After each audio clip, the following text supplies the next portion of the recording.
Então, o cerebelo, ela é uma estrutura que ela tem esse formato enrolado. Então, quando você desenrola, quando você abre o cerebelo, olha só, aqui tem um hilo, né, tem um hilo de conexão do cerebelo com o tronco cerebral. Quando você abre esse hilo, você vai ter esse formato aqui do cerebelo. Esse formato ele é bem didático, porque vai dividir as três partes do cerebelo, que é o arquicerebelo, ou o lobo flóculo nodular, que vai ter íntima relação com as vias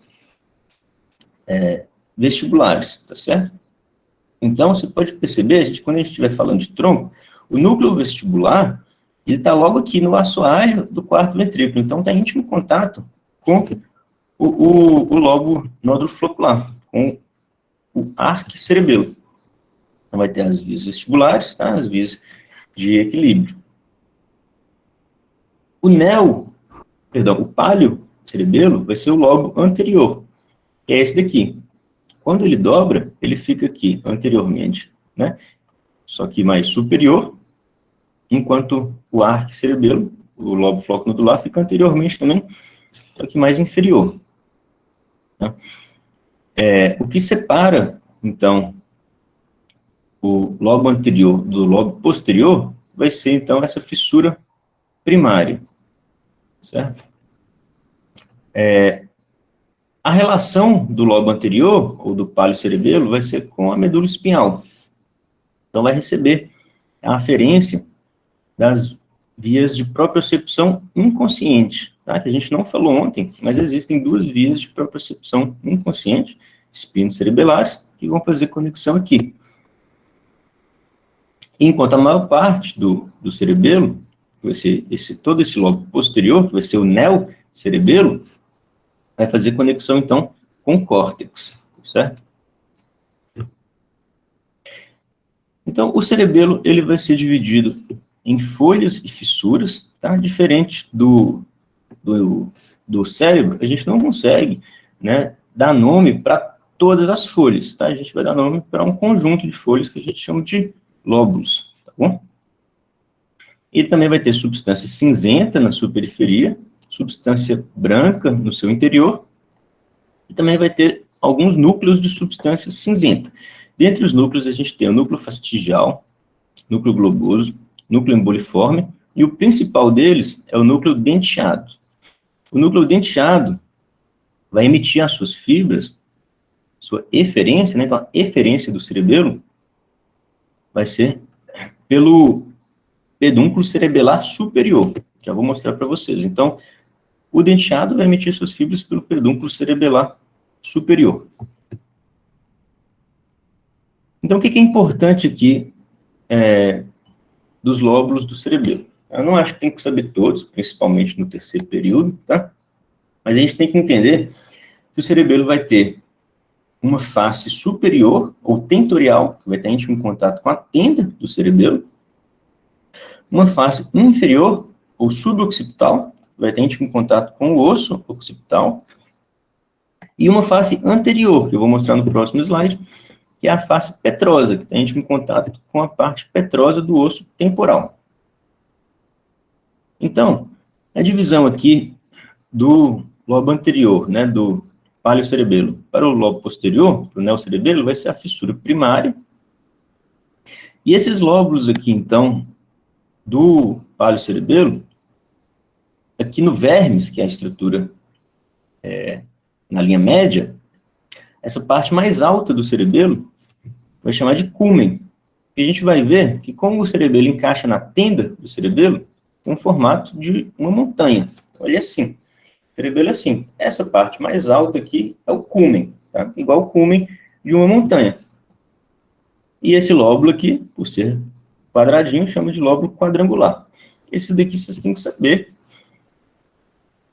porque a gente trabalha muito, a gente tem que identificar isso daqui. Em cirurgia, quando você vai afastar o cerebelo de cima para baixo, para a gente identificar a parte posterior do tronco, né, do mesencéfalo. Quando a gente vai acessar a parte posterior do mesencéfalo, a gente tem que identificar o lobo quadrangular e o cúmen para afastar eles para a lateral e para baixo.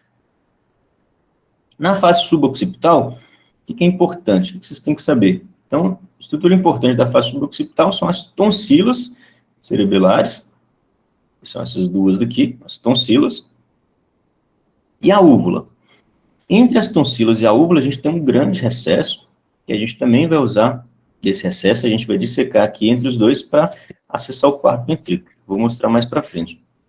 Mas por que todo médico tem que saber que isso daqui é tonsila cerebelar? Porque na hipertensão intracraniana, um dos principais mecanismos de morte do paciente na hipertensão intracraniana é que ele vai empurrar, a hipertensão intracraniana vai empurrar essas tonsilas pelo forame magno, em direção ao bulbo. E vai apertar, então, o forame magno é estreito, né? Ele vai apertar essas tonsilas lá, e vai apertar o bulbo, o núcleo respiratório e cardiovascular. Então, o paciente para de respirar e pode ter uma parada cardíaca, quando ele hernia a tonsila pelo forame magno. Tá certo? E o flóculo e o nódulo vão ser mais anteriores. O nódulo vai ser a parede posterior do quarto ventrículo, e o flóculo, ele vai ter íntimo contato com os nervos sétimo e oitavo. Os nervos cranianos sétimo e oitavo vão estar saindo do sulco bulbopontino, mais lateralmente, bem anterior ao flóculo. Então, essa aqui é a face petrosa, a face anterior do cerebelo, e essa fissura aqui, chamada de fissura horizontal ou de fissura petrosa. Então, o cerebelo tem 3 conexões com o restante do encéfalo, que são seus pedúnculos, né? Pedúnculo cerebelar superior, a gente já viu, que é a eferência do cerebelo. Então, é por onde que as fibras do núcleo denteado vão estar saindo. O pedúnculo cerebelar inferior é onde que vai estar entrando, isso é a aferência do cerebelo das vias que estão vindo da medula espinhal.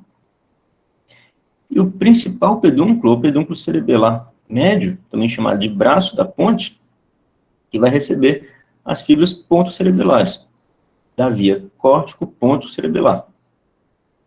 Receber as fibras do córtex, então, que vão fazer conexão na ponte. Então, mais uma vez, eu falei com você, tem o formato de uma montanha, né? Eu falei para vocês, então, no vermes aqui, a parte mais alta da montanha, vai chamar de cúmen. E esse lobo quadrado, o lobo quadrangular.